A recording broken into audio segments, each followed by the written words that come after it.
تزدان رحاب الإيمان وتطيب حنايا الوجدان بهدايات. بسم الله الرحمن الرحيم. الحمد لله الذي بنعمته تتم الصالحات. اللهم صل وسلم وبارك على سيدنا محمد وعلى آله وصحبه ومن دعا بدعوته واستنى بسنته إلى يوم الدين. أما بعد، يقول الله تبارك وتعالى في الكتاب المنزل بعد أعوذ بالله من الشيطان الرجيم. بسم الله الرحمن الرحيم. قد أفلح المؤمنون الذين هم في صلاتهم خاشعون. إلى آخر الآية. Alhamdulillah, unang-una ho, lubos tayong nagpapasalamat sa dakilang lumikha ang Allah subhanahu wa ta'ala sa mga pagkakataon na kanyang pinagkakaloob po sa atin. Katulad po ngayon, sabihin po natin na mayroon tayong kasalukuyan na ginagawa. Kumbaga, bising-bisi tayo sa trabaho pero nakakapagbigay pa rin tayo ng oras para sa landas ng Allah subhanahu wa ta'ala. Ito ay hindi po dahil sa ating kakayahan o kapangyarihan o kalakasan, kundi ito po ay pahintulot po lamang ng Allah subhanahu wa ta'ala. Maraming naghahangad na maka-attend din o makasali sa ating pong programa ngayong gabi, pero mapapansin po natin na hindi pa rin sila nakapasok. So ibig sabihin, ito ay biyaya at habag po ng Allah subhanahu wa ta'ala sa atin. Sa banal na Quran, mayroong binanggit ng Allah subhanahu wa ta'ala na nagpapatunay na ang kanyang pinakamalaking biyaya ay ito ay pinipili niya kung sino ang kanyang pagkakalooban. Opo. Hindi po katulad ng sabihin nating kayamanan o mga bagay-bagay dito sa mundo na kahit sino po, anong kalagayan ng tao ay ibibigay ng tagapaglikha. Ibig sabihin, halimbawa, mananampalataya o hindi mananampalataya, lahat po yan binibigyan ng Allah subhanahu wa ta'ala ng kumbaga panustos o mga pangangailangan po nila. Pero pagdating po sa paggugol ng oras para sa landas ng Allah subhanahu wa ta'ala, ito po ay pinipili ng Allah subhanahu wa ta'ala. Kaya sabi niya po sa banal na Quran, wallahu yakhtassu birahmatihi man yasha. Katotohanan, ang Allah subhanahu wa ta'ala ay pinipili niya kung sino ang kanyang pagkakalooban ng mga biyaya. Opo. Na ang ibig sabihin na tinutukoy na biyaya na walang obra at walang higit na biyaya ay ang paggugol ng oras para sa landas ng Allah subhanahu wa ta'ala. Opo. Kasi ang paggugol po ng oras para sa landas ng Allah subhanahu wa ta'ala, ito'y sigurado na may gantimpala magmumula sa Allah subhanahu wa ta'ala. Katulad po ngayon, magsasama-sama po tayo maaari na mga 30 minuto. Di po matagal, di ba? Pero isa rin na banggit nating makakamit ay ang kapatawaran ng Allah subhanahu wa ta'ala. Dahil mayroong hadith na silang mga nagtitipon-tipon na para lamang kay Allah, katulad po natin. Kahit na po tayo magkakalayo, pero dahil nandito po tayo sa tinatawag na social media na kung saan malayo kayo, hindi tayo magkakasama ng personal, pero dito po sa social media ay parang magkakasama pa rin tayo. Opo, kasi siyempre nandito na tayo ngayon. So ang ibig sabihin, hindi pa tayo maghiwalay at hindi pa matapos ang ating programa o pag-aaral, ay meron tayong makakamit na gantimpala mula sa Allah subhanahu wa ta'ala. Yung isa rin po yun na ibinibigay ng Allah ay ang kapatawaran ng Allah subhanahu wa ta'ala. At bukod doon, siyempre may mga gantimpala at tiyak na malulugod po sa atin ng Allah subhanahu wa ta'ala dahil ang ating pong ginagawa ay isa sa kanyang pong kumbaga ipinag-utos. Dahil ang paghahanap po ng kaalaman o pagsasaliksik ng kaalaman patungkol sa pananampalatayang Islam, ito ay obligado sa bawat Muslim na lalaki at Muslim na babae. Opo.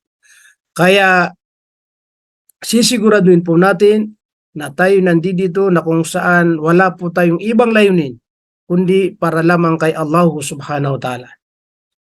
Ang ating layunin ay para lamang kay Allah subhanahu wa ta'ala. Hindi po para kanino.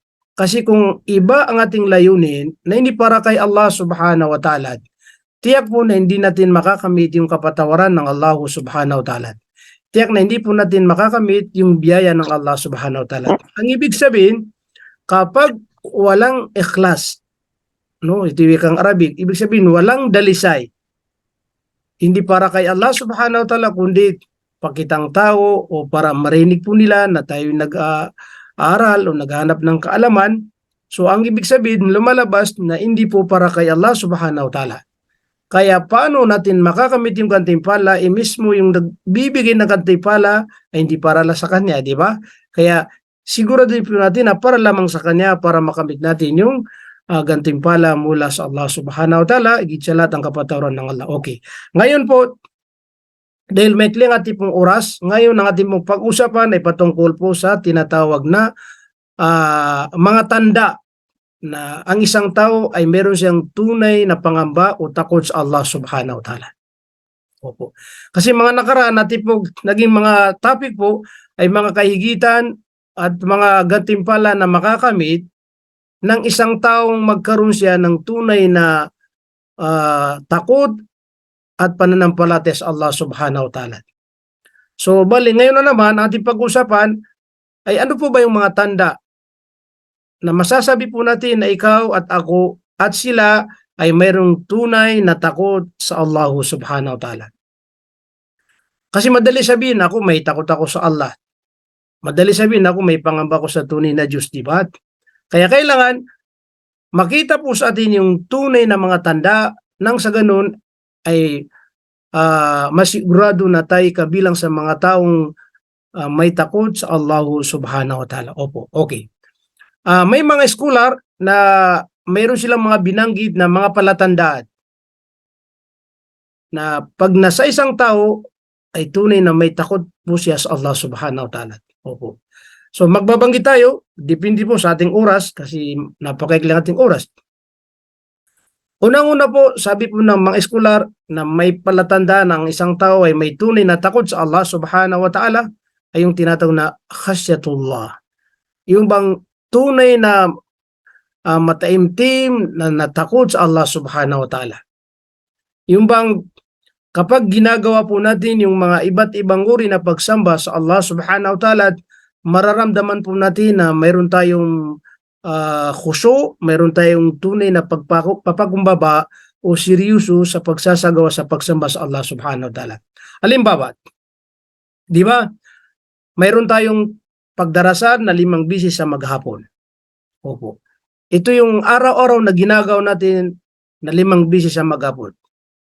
Sa mga oras na tayo nagdadarasal at mayroon tayong tinatawag na khusyu, kumbaga nagpapakumbaba tayo ng ganap sa Allah subhanahu wa ta'ala tuwing tayo nagdadarasal, isa rin po yan sa masasabi natin na mayroon kang khasya. Ibig sabihin mayroon kang takot at pangamba kay Allah subhanahu wa ta'ala. Subhanallah. Ang mga nauna po sa atin, tulad ng mga sahaba ng Propeta Muhammad sallallahu alaihi wasallam, kasi may tinatawag na mga sahaba, yung bang mga taong naabutan nila ang mahal natin Propeta Muhammad sallallahu alaihi wasallam. Kumbaga naging kasama niya sila sa kanyang kapanahunan. Naikwento po sa mga aklat, sa mga kasulatan na kung sila'y magdadarasal, makikita po sa kanila yung sobrang takot at pangamba sa Allah subhanahu wa ta'ala. Allahu Akbar. Sa pagtayo, halimbawa magdadarasal po sila, makikita sa kanilang mukha na sila'y nanginginig, nakikita sa kanilang mukha na kumbaga yung bang takot na takot. Opo. Tinatanong sila kung bakit ganun po sila, ang kanilang sinasabi ay dahil aharapin po nila ang nag-iisang tunay na Diyos, ang Allah subhanahu wa ta'ala sa pamamagitan ng pagdarasal. Kumbaga, tuwing sila nagdadarasal, makikita sa kanila yung talagang seryoso po sila.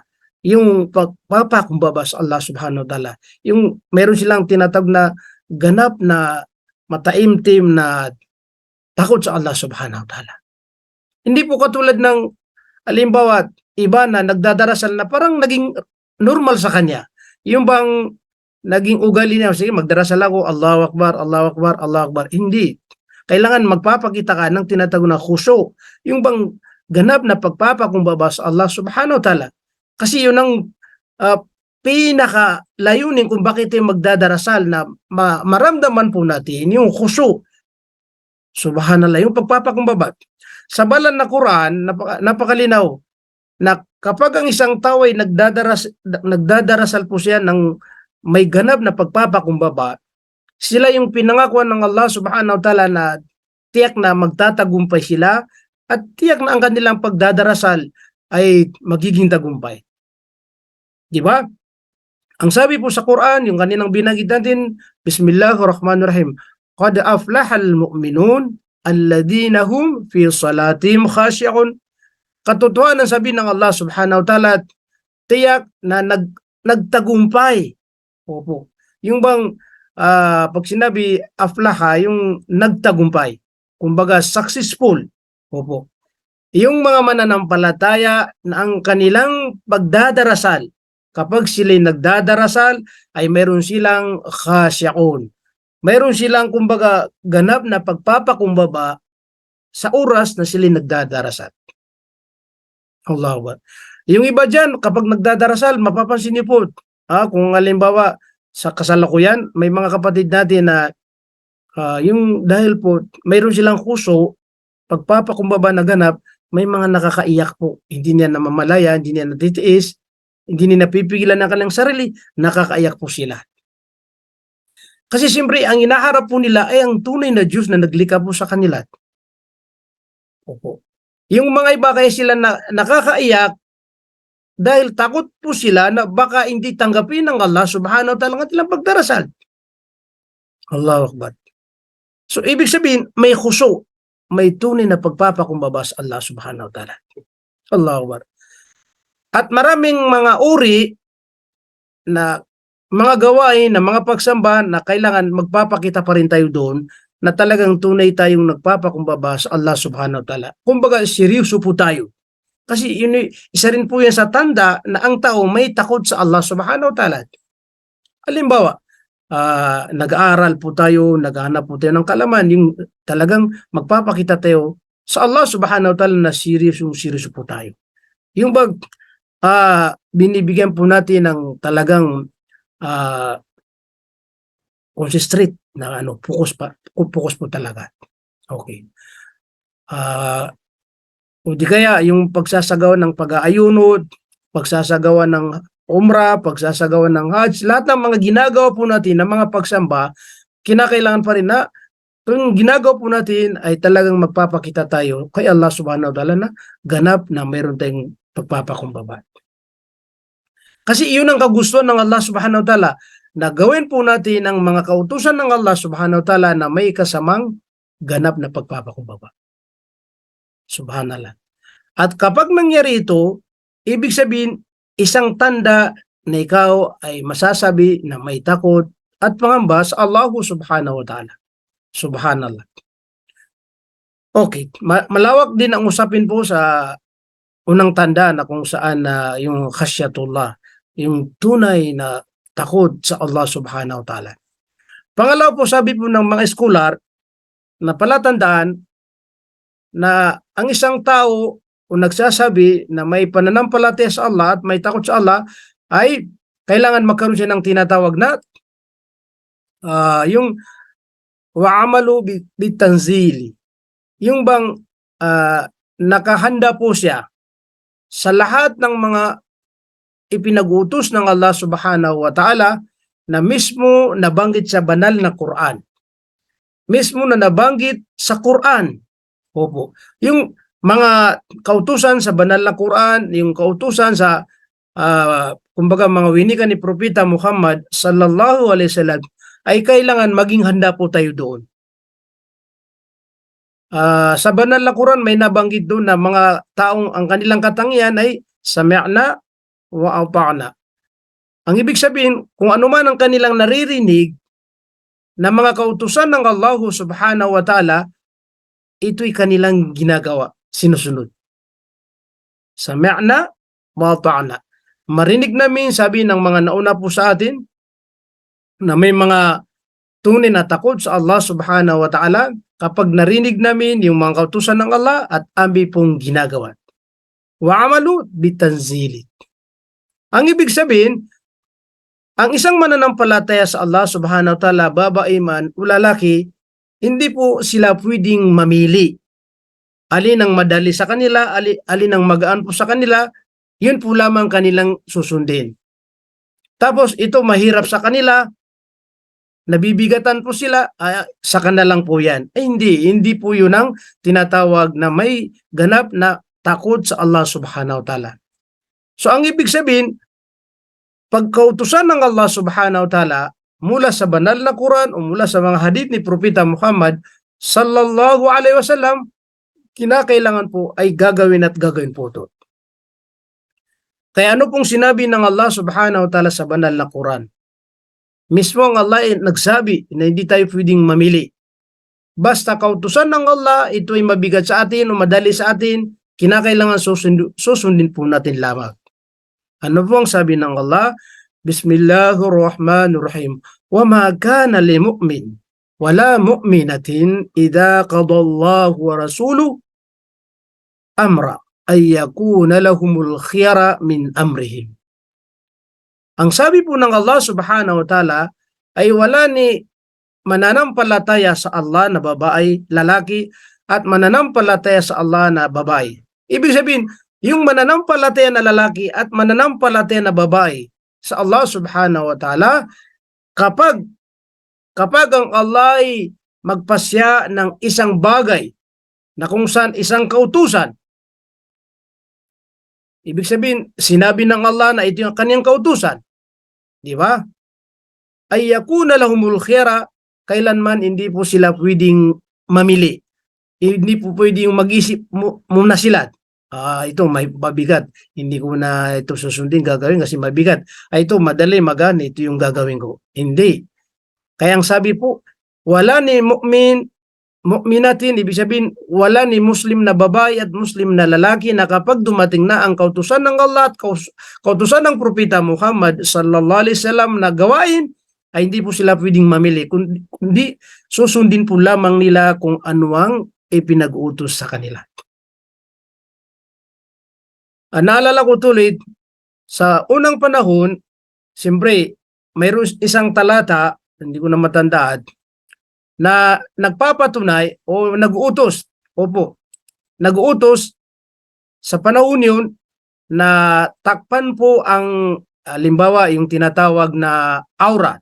Pag sinabi aura, yung bang buhok ay hindi po pwedeng makita, yun ang ibig sabihin nun. Kasi yan na aura ng babae.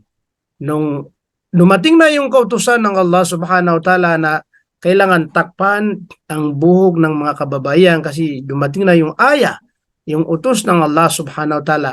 Kaya may naikwento na mga babae sa panahon yun na sa sobrang takot nila sa Allah subhanahu wa ta'ala ay inisubsub po nila ang kanilang mga ulo para hindi po makita ang kanilang mga buhok. At sila'y umiiyak at sinabi po sa kanilang mga asawa na kumuha sila ng, kumbaga, panakip o di kaya para matakpan ang kanilang mga buhok. So, ito yung alimbawa na kapag dumating na yung kautusan ng Allah subhanahu wa ta'ala, kailangan hindi na po tayo mag-isip pa, ano to, gagawin ko muna, hindi. Kung ikaw ay nagsasabi na may takot sa Allah subhanahu wa ta'ala, may pangamba sa Allah subhanahu wa ta'ala, dapat susundin mo at gagawin. Okay, ngayon nag-Muslim po tayo, alhamdulillah. Pag nalaman po natin na ito yung mga pinag-utos ng Allah subhanahu wa ta'ala, hindi tayo pwedeng mamili. Di ba? Kailangan sundin po natin. Sami'na wa ata'na. Narinig po natin at gagawin po natin. Ipinag-utos ng Allah subhanahu wa ta'ala na takpan nating mga buhok. Opo. Kasi siyempre yun ang pinaka-obligado na walang makita kahit isang buhok. Pinahintulutan na makita po kung ang makakakita ay yung tinatawag natin na mahram. Yung bang hindi tayo pwedeng asawain, yun, pinahintulutan kahit na makita ang buhok. Opo. Pero yung pwede tayong asawain, kasi mahabang usapin po rito, ayun, hindi na pwede makita. So, ibig sabihin, yung babaeng ganap na sumusunod sa Allah subhanahu wa ta'ala, hindi po niya ahayaan na makita kanyang buhok sa publiko, pampubliko. Minsan nakakalungkot po, may mga kapatid natin na tinanggap po nila ng Islam, mga sister. Pero makikita mo pa rin sa kanilang mga profile, sa Facebook nila, pati rin sa WhatsApp, na ang buhok nila ay nakikita pa rin ng pampubliko. Nakikita pa rin ng mga tao. Diba? Kasi nakapublic po yun. So lumalabas doon na halimbawa nagdadarasal po siya pero hindi niya tinatakpan ng maayos ang kanyang buhok, na samantala iti isang kautusan ng Allah subhanahu wa ta'ala natakpan ng ganap. So lumalabas doon na mayroon siyang pinipili sa mga kautusan ng Allah subhanahu wa ta'ala. So hindi po pwede yung alimbawa pinipilian po natin. Sa bagay kasi may mga tao na mahinang pananampalataya, siyempre sasabihin, di, bago naman siya, bagong yakap ng Islam, hindi pa niya kaya ang lahat. Pero gagawin po natin, sisikapin po natin na maisagawa po natin yung mga kautusan ng Allah subhanahu wa ta'ala, dahil para hindi po tayo nagkakasala. Kasi tuwing po mayroon tayong nilalabag na kautusan ng Allah subhanahu wa ta'ala, ito po ay may kasalanan po tayo. Opo. Kaya iniling po natin sa Allah subhanahu wa ta'ala na maging madali sa atin po ang mga kautusan ng Allah subhanahu wa ta'ala. Alam niyo po, may isang babala sa banal na Quran na hindi po pwede yung ilan sa mga kautusan ng Allah na nabanggit sa Quran ay sinusunod natin, at mayroong ilan na mga kautusan ng Allah sa banal na Quran hindi natin sinusunod. Kumbaga, may mga pinipili tayo.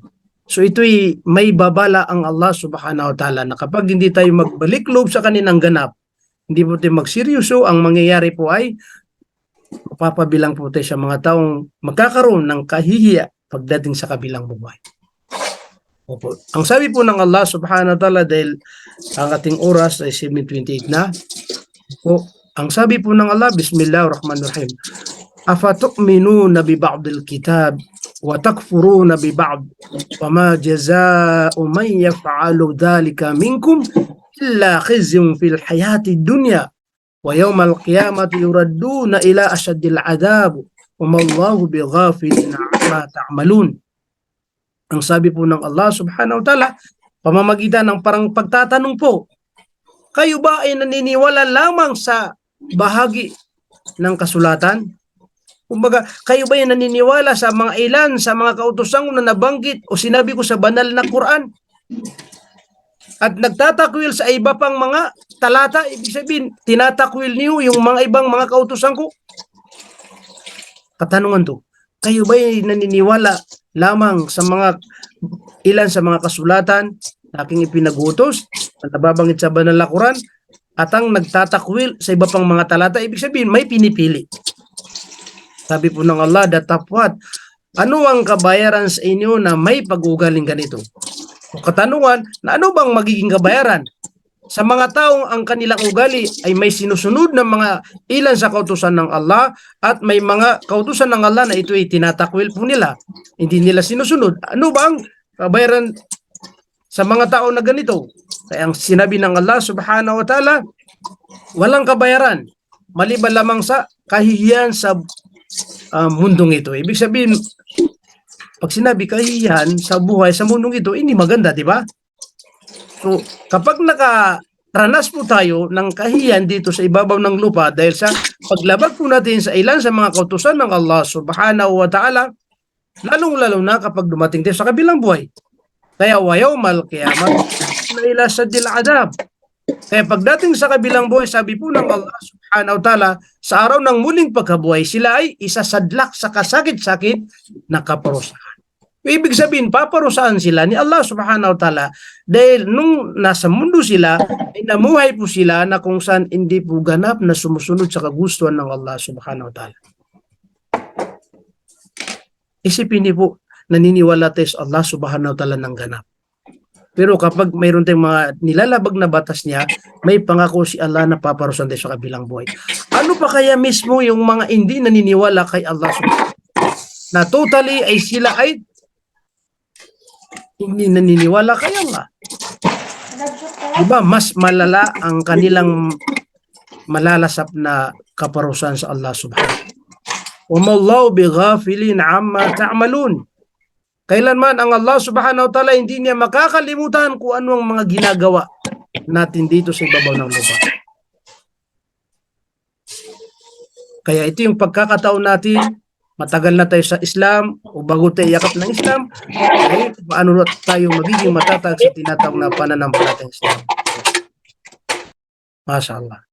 Kaya mga kapatid namin sa pananampalatayang Islam, habang may buhay po tayo, ito po, nagpapatuloy po tayo na paano po natin maisabuhay, masunod ang mga kagustuhan ng Allah subhanahu wa ta'ala.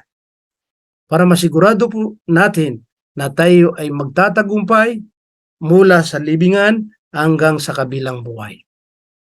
Opo, dahil ang bilis no kasi 30 minutes tapos ng aking oras. Bali, dalawa po lamang ating nabanggit na palatandaan na tayo may tunay na ganap na takot sa Allah subhanahu wa ta'ala.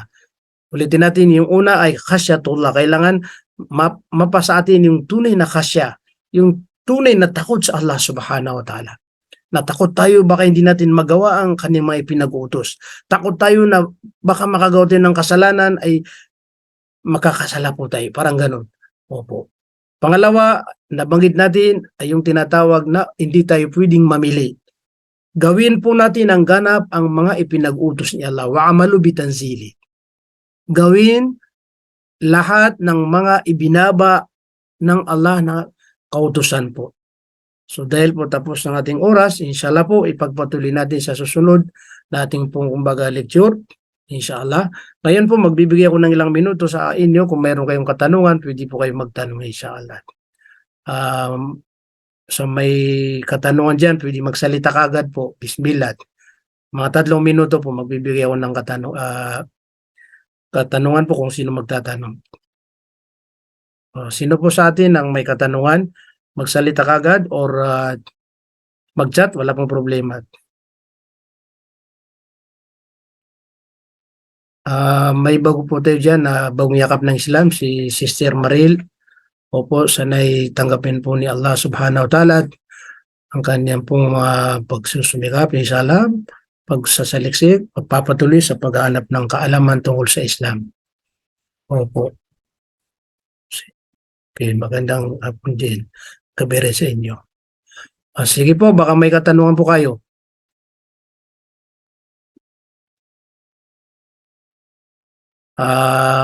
Magbigay po tayo ng kahit ilang minuto. Ayan, may bagong dumating kaso lang tapos ng ating oras. Okay. Sino pang may tanong?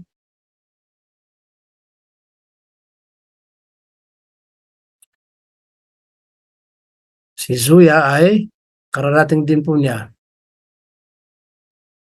Okay. Wala po bang katanungan?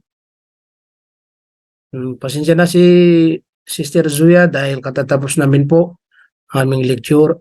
Inshallah po ay tutuloy natin sa next na Sunday po itong paksa po natin na kung saan na tumatalakay pa rin, may kinalaman pa rin sa tinatawag na paniniwala sa Allah at pangamba sa Allah subhanahu wa ta'ala. Okay. Kung wala pong katanungan, okay po, dito po tayo magtatapos. Sana tanggapin po ni Allah ang ating oras na ginugol sa kanyang landas. At hindi po ito maging kumbaga panghuli, ito'y panimula at tuloy-tuloy na tayo po lagi po nakakatin po sa pag-aaral. Inshallah po ay ipagpatuloy natin sa susunod inshallah. So ganito po lamang, subhanallah wa bihamdi, subhanakallahumma bihamdik, nashhadu an la ilaha illa anta nastaghfiruka wa natubu ilaik, birahmatika ya arhamar rahimin, walhamdulillahi rabbil alamin. Kung mayroon po tayong bagong maisip na katanungan, Nandiyan na po yung group chat natin. Pwede kayong mag-chat kagad po, inshallah. Okay, pwede po tayo magpahinga, inshallah. Shukran, jazakallah. الإيمان وتطيب حنايا الوجدان في هدايات Bismillahirrahmanirrahim. Alhamdulillah. Alhamdulillahilladzi bini'matihi tatimmus salihat. Allahumma salli wa sallim wa barik ala Sayyidina Muhammad wa ala alihi wa sahbihi wa man da'a bida'watihi wa istanna bisunnatihi ila yaumiddin, amma ba'd.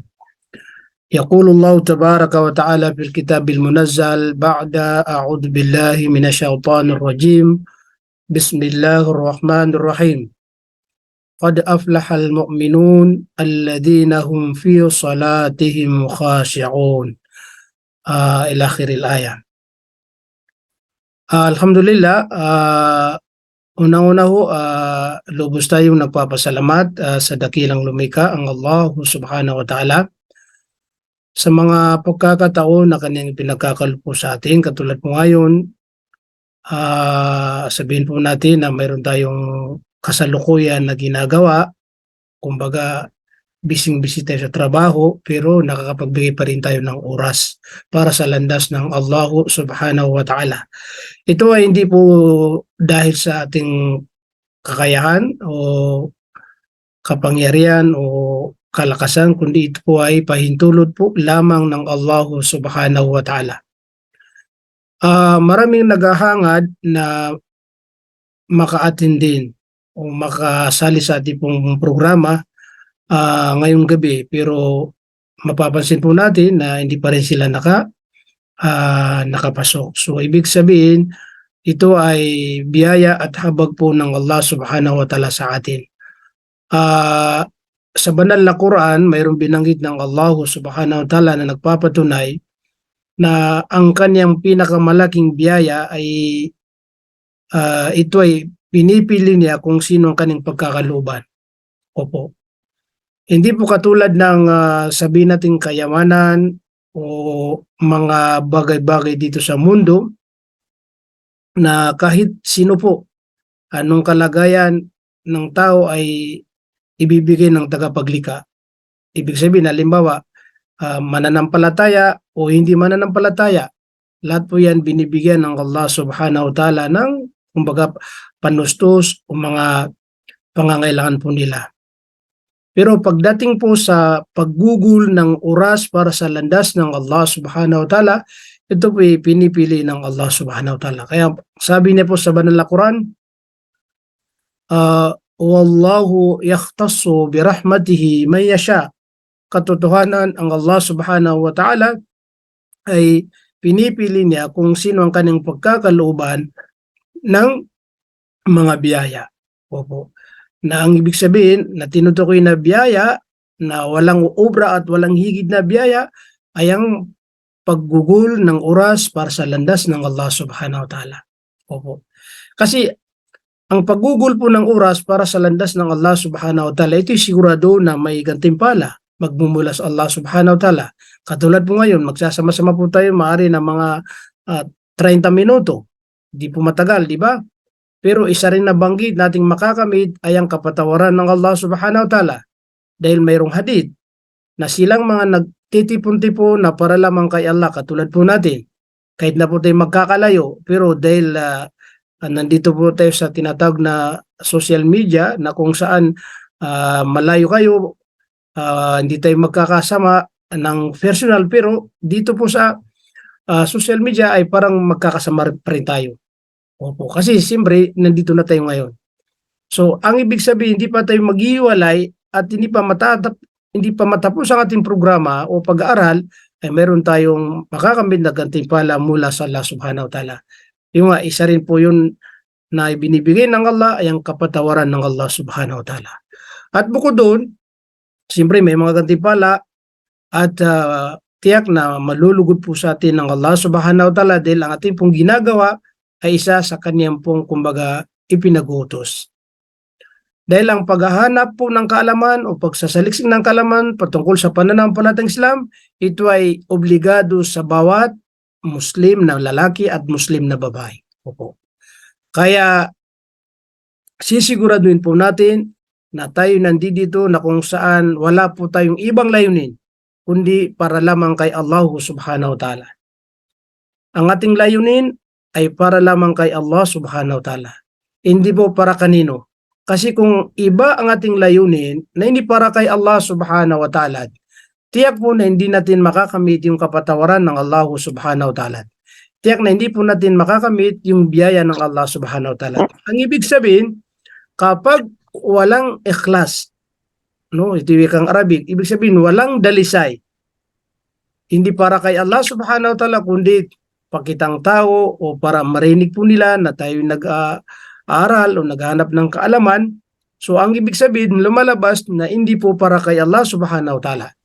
Kaya paano natin makakamit yung gantimpala, mismo yung nagbibigay ng gantimpala ay hindi para lang sa kanya, di ba? Kaya sigurado po natin na para lamang sa kanya para makamit natin yung gantimpala mula sa Allah subhanahu wa ta'ala, higit sa lahat ang kapatawaran ng Allah. Okay.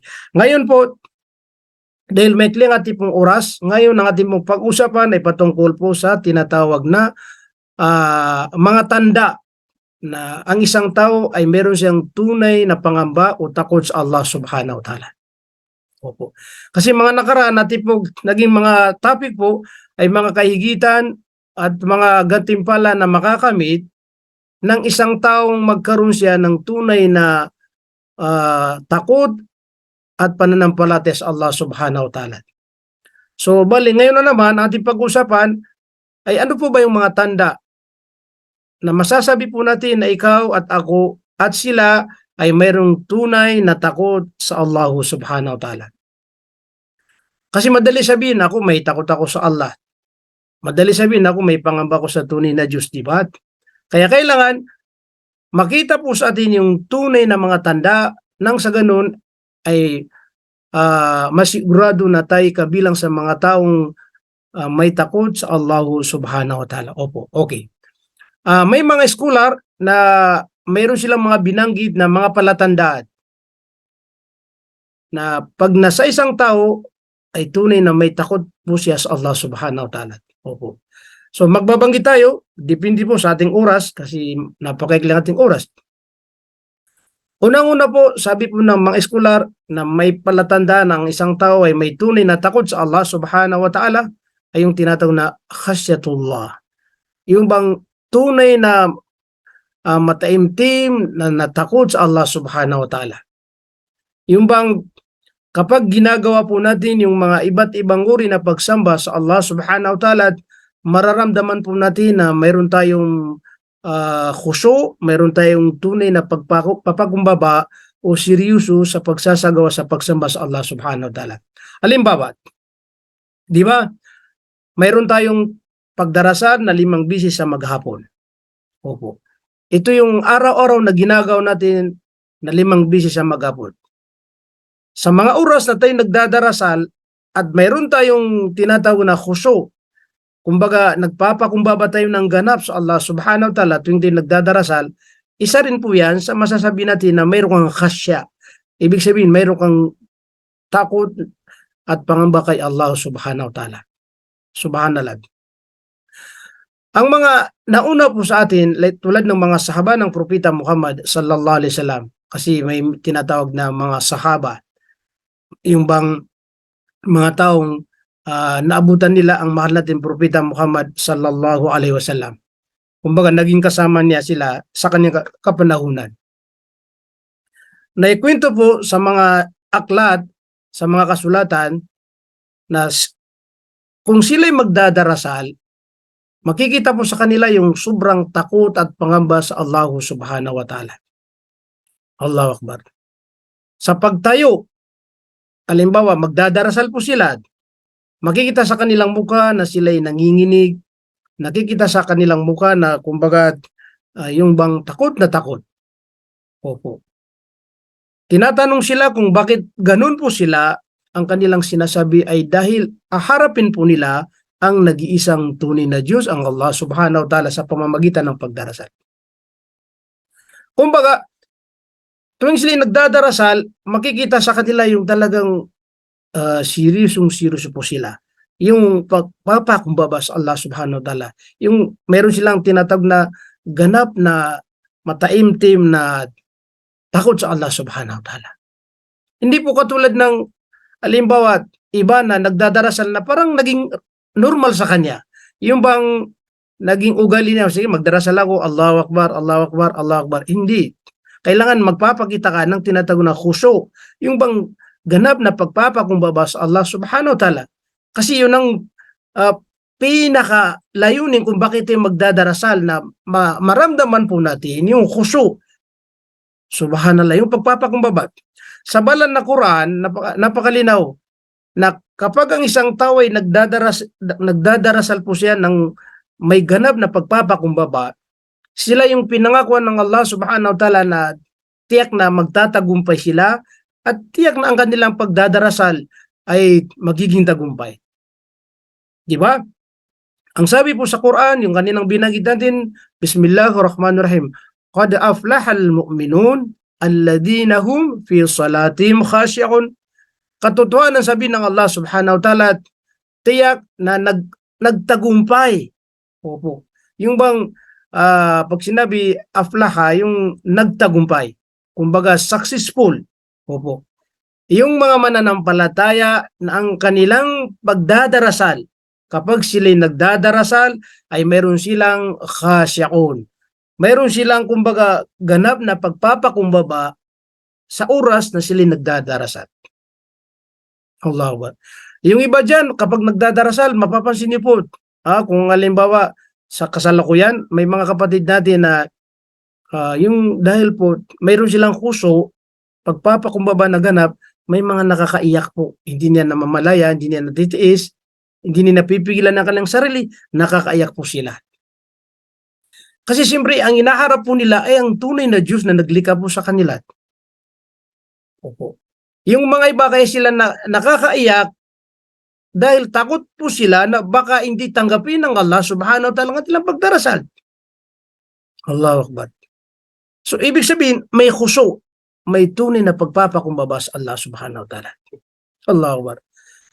At maraming mga uri na mga gawain na mga pagsamba na kailangan magpapakita pa rin tayo doon na talagang tunay tayong nagpapakumbaba sa Allah subhanahu wa ta'ala. Kumbaga, seryoso po tayo. Kasi yun, isa rin po yan sa tanda na ang tao may takot sa Allah subhanahu wa ta'ala. Halimbawa, nag-aaral po tayo, naghahanap po tayo ng kalaman, yung talagang magpapakita tayo sa Allah subhanahu wa ta'ala na seryoso po tayo. Yung binibigyan po natin ng talagang concentrate na focus po talaga. Okay. O di kaya yung pagsasagawa ng pag-aayunod, pagsasagawa ng umrah, pagsasagawa ng hajj, lahat ng mga ginagawa po natin ng mga pagsamba, kinakailangan pa rin na kung ginagawa po natin ay talagang magpapakita tayo kay Allah subhanahu wa ta'ala na ganap na mayroon tayong pagpapakumbaba. Kasi iyon ang kagustuhan ng Allah subhanahu wa ta'ala na gawin po natin ang mga kautusan ng Allah subhanahu wa ta'ala na may kasamang ganap na pagpapakumbaba. Subhanallah. At kapag nangyari ito, ibig sabihin, isang tanda na ikaw ay masasabi na may takot at pangamba sa Allah subhanahu wa ta'ala. Subhanallah. Okay, malawak din ang usapin po sa unang tanda na kung saan yung khasyatullah, yung tunay na takot sa Allah subhanahu wa ta'ala. Pangalawa po, sabi po ng mga eskolar na palatandaan na ang isang tao o nagsasabi na may pananampalataya sa Allah at may takot sa Allah ay kailangan magkaroon siya ng tinatawag na yung wa'amalu bitanzili. Yung bang nakahanda po siya sa lahat ng mga ipinag-utos ng Allah subhanahu wa ta'ala na mismo nabanggit sa banal na Quran. Mismo na nabanggit sa Quran. Opo. Yung mga kautusan sa banal na Quran, yung kautusan sa kumbaga mga winika ni Propeta Muhammad sallallahu alaihi wasallam ay kailangan maging handa po tayo doon. Sa banal na Quran may nabanggit doon na mga taong ang kanilang katangian ay sami'na wa ata'na. Ang ibig sabihin, kung ano man ang kanilang naririnig na mga kautusan ng Allah subhanahu wa ta'ala, ito'y kanilang ginagawa, sinusunod. Sami'na wa ata'na. Marinig namin, sabi ng mga nauna po sa atin, na may mga tunay na takot sa Allah subhanahu wa ta'ala kapag narinig namin yung mga kautusan ng Allah at ambi pong ginagawa. Wa amalu bitanzili. Ang ibig sabihin, ang isang mananampalataya sa Allah subhanahu wa ta'ala, babae man o lalaki, hindi po sila pwedeng mamili. Alin ang madali sa kanila, alin ang magaan po sa kanila, yun po lamang kanilang susundin. Tapos ito mahirap sa kanila, nabibigatan po sila, sa kanila lang po yan. Hindi po yun ang tinatawag na may ganap na takot sa Allah subhanahu wa ta'ala. So ang ibig sabihin, pagkautusan ng Allah subhanahu wa ta'ala mula sa banal na Quran o mula sa mga hadith ni Propeta Muhammad sallallahu alaihi wasallam, kinakailangan po ay gagawin at gagawin po ito. Kaya ano pong sinabi ng Allah subhanahu wa ta'ala sa banal na Quran? Mismo ang Allah ay nagsabi na hindi tayo pwedeng mamili. Basta kautusan ng Allah, ito ay mabigat sa atin o madali sa atin, kinakailangan susundin po natin lamang. Ano po ang sabi ng Allah? Bismillahirrahmanirrahim. Wa ma kana li mu'min wala mu'minatin idha qadallahu wa rasuluhu amra ay yakuna lahumul khiyara min amrihim. Ang sabi po ng Allah subhanahu wa ta'ala ay wala ni mananampalataya sa Allah na babae, lalaki, at mananampalataya sa Allah na babae. Ibig sabihin, yung mananampalataya na lalaki at mananampalataya na babae sa Allah subhanahu wa ta'ala, kapag ang Allah ay magpasya ng isang bagay na kung saan isang kautusan, ibig sabihin, sinabi ng Allah na ito yung kanyang kautusan, di ba? Ay yakuna lahumul khiyara, kailanman hindi po sila pwedeng mamili. Hindi po pwedeng mag-isip muna sila. Ito may mabigat. Hindi ko na ito susundin, gagawin kasi mabigat. Ito madali, magana, ito yung gagawin ko. Hindi.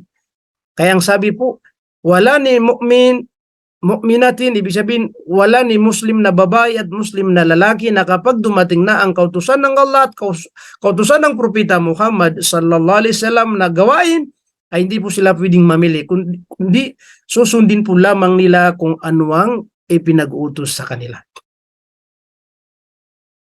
Naalala ko tuloy, sa unang panahon, siyempre, mayroon isang talata, hindi ko na matandaan, na nagpapatunay o nag-uutos, nag-uutos sa panahon yun na takpan po ang halimbawa yung tinatawag na aura. Pag sinabi aura, yung bang buhok ay hindi po pwedeng makita, yun ang ibig sabihin nun. Kasi yan na aura ng babae. Nung dumating na yung kautusan ng Allah subhanahu wa ta'ala na kailangan takpan ang buhok ng mga kababaihan kasi dumating na yung aya, yung utos ng Allah subhanahu wa ta'ala. Kaya may naikwento na mga babae sa panahon yun na sa sobrang takot nila sa Allah subhanahu wa ta'ala ay inisubsub po nila ang kanilang mga ulot para hindi po makita ang kanilang mga buhok. At sila'y umiiyak at sinabi po sa kanilang mga asawa na kumuha sila ng kumbaga panakip o di kaya para matakpan ang kanilang mga buhok. So, ito yung alimbawa na kapag dumating na yung kautusan ng Allah subhanahu wa ta'ala, kailangan hindi na po tayo mag-isip pa, gagawin ko muna, hindi. Kung ikaw ay nagsasabi na may takot sa Allah subhanahu wa ta'ala, may pangamba sa Allah subhanahu wa ta'ala, dapat susundin mo at gagawin. Okay, ngayon nag-Muslim po tayo, alhamdulillah. Pag nalaman po natin na ito yung mga ipinag-utos ng Allah subhanahu wa ta'ala, hindi tayo pwedeng mamili. Diba? Kailangan sundin po natin. Sami'na wa ata'na. Narinig po natin at gagawin po natin. Ipinag-utos ng Allah subhanahu wa ta'ala na takpan nating mga buhok. Opo. Kasi siyempre yun ang pinaka-obligado na walang makita kahit isang buhok. Pinahintulutan na makita po kung ang makakakita ay yung tinatawag natin na mahram. Yung bang hindi tayo pwedeng asawain, yun pinahintulutan kahit na makita ang buhok. Opo. Pero yung pwede tayong asawain, kasi mahabang usapin po rito, ayun, hindi na pwede makita. So, ibig sabihin, yung babaeng ganap na sumusunod sa Allah subhanahu wa ta'ala, hindi po niya ahayaan na makita kanyang buhok sa publiko, pampubliko. Minsan nakakalungkot po, may mga kapatid natin na tinanggap po nila ng Islam, mga sister. Pero makikita mo pa rin sa kanilang mga profile, sa Facebook nila, pati rin sa WhatsApp, na ang buhok nila ay nakikita pa rin ng pampubliko. Nakikita pa rin ng mga tao. Diba? Kasi nakapublic po yun. So lumalabas doon na halimbawa nagdadarasal po siya pero hindi niya tinatakpan ng maayos ang kanyang buhok, na samantala iti isang kautusan ng Allah subhanahu wa ta'ala natakpan ng ganap. So lumalabas doon na mayroon siyang pinipili sa mga kautusan ng Allah subhanahu wa ta'ala. So hindi po pwede yung alimbawa pinipilian po natin. Sa bagay kasi may mga tao na mahinang pananampalataya, siyempre sasabihin, di bago naman siya, bagong yakap ng Islam, hindi pa niya kaya ang lahat. Pero gagawin po natin, sisikapin po natin na maisagawa po natin yung mga kautusan ng Allah subhanahu wa ta'ala dahil para hindi po tayo nagkakasala. Kasi tuwing po mayroon tayong nilalabag na kautusan ng Allah subhanahu wa ta'ala, ito po ay may kasalanan po tayo. Opo. Kaya iniling po natin sa Allah subhanahu wa ta'ala na maging madali sa atin po ang mga kautusan ng Allah subhanahu wa ta'ala. Alam niyo po, may isang babala sa banal na Quran na hindi po pwede yung ilan sa mga kautusan ng Allah na nabanggit sa Quran ay sinusunod natin at mayroong ilan na mga kautusan ng Allah sa banal na Quran hindi natin sinusunod. Kumbaga, may mga pinipili tayo.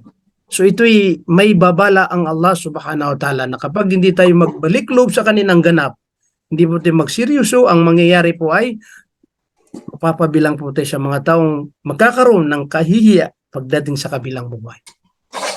Opo. Ang sabi po ng Allah subhanahu wa ta'ala, dahil ang ating oras ay 7:28 na, po, ang sabi po ng Allah, Bismillahirrahmanirrahim, afatu'minuna bi ba'dil kitab wa takfuruna bi ba'd fama jazaa'u man yaf'alu dhalika minkum illa khizyun fil hayati dunya wa yawmal qiyamati yuradduna ila ashaddil 'adab wa ma Allahu bighafilin 'amma ta'malun. Ang sabi po ng Allah subhanahu wa ta'ala, pamamagitan ng parang pagtatanong po, kayo ba ay naniniwala lamang sa bahagi ng kasulatan? Kumbaga, kayo ba ay naniniwala sa mga ilan, sa mga kautusan na nabanggit o sinabi ko sa banal na Quran? At nagtatakwil sa iba pang mga talata, ibig sabihin, tinatakwil niyo yung mga ibang mga kautusan ko? Katanungan to, kayo ba ay naniniwala lamang sa mga ilan sa mga kasulatan na aking ipinagutos na nababanggit sa banal na Quran at ang nagtatakwil sa iba pang mga talata? Ibig sabihin, may pinipili. Sabi po ng Allah, datapwat, ano ang kabayaran sa inyo na may pag-ugaling ganito? O katanungan, na ano bang magiging kabayaran? Sa mga taong ang kanilang ugali ay may sinusunod ng mga ilan sa kautusan ng Allah at may mga kautusan ng Allah na ito ay tinatakwil po nila. Hindi nila sinusunod. Ano ba ang kabayaran sa mga tao na ganito? Kaya ang sinabi ng Allah subhanahu wa ta'ala, walang kabayaran, maliban lamang sa kahihiyan sa mundong ito. Ibig sabihin, pag sinabi kahihiyan sa buhay sa mundong ito, hindi maganda, di ba?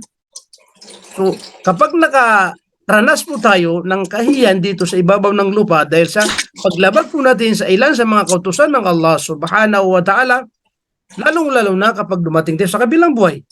Kaya wayawmal qiyamah na ila saddil adab.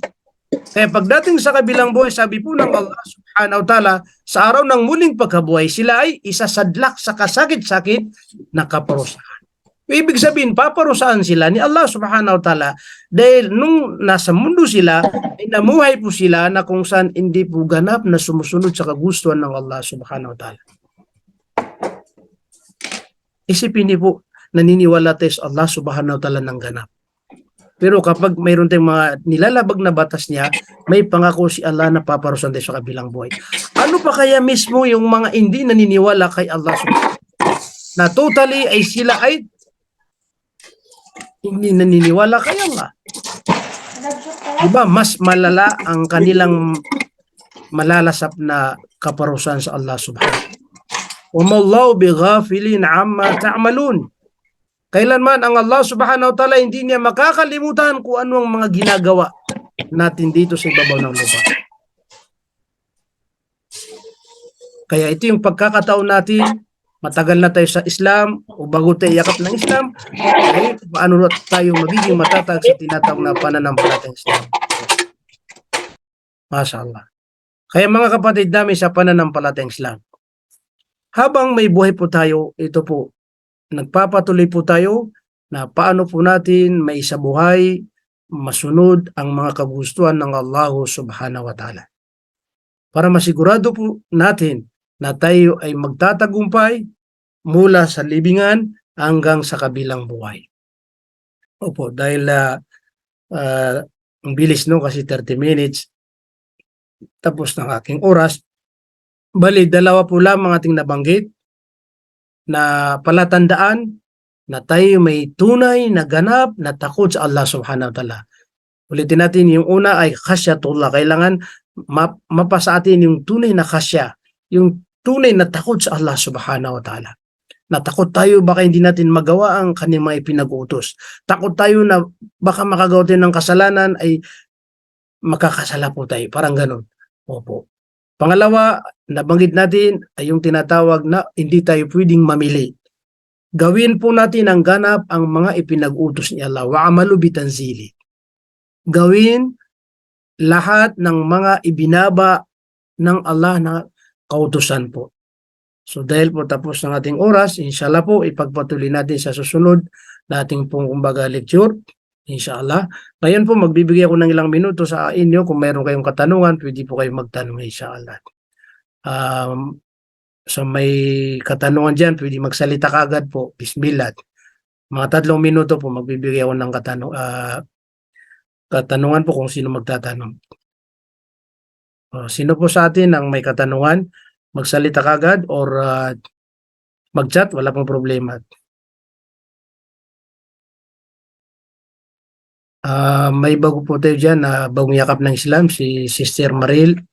Opo, sana'y tanggapin po ni Allah subhanahu wa ta'ala ang kanyang pong pagsusumikap, inshallah, pagsasaliksik, pagpapatuloy sa paghahanap ng kaalaman tungkol sa Islam.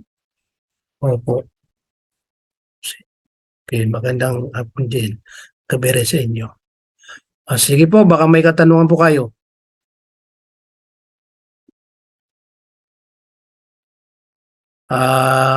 Magbigay po tayo ng kahit ilang minuto. Ayan, may bagong dumating kaso lang tapos ng ating oras. Okay. Sino pang may tanong?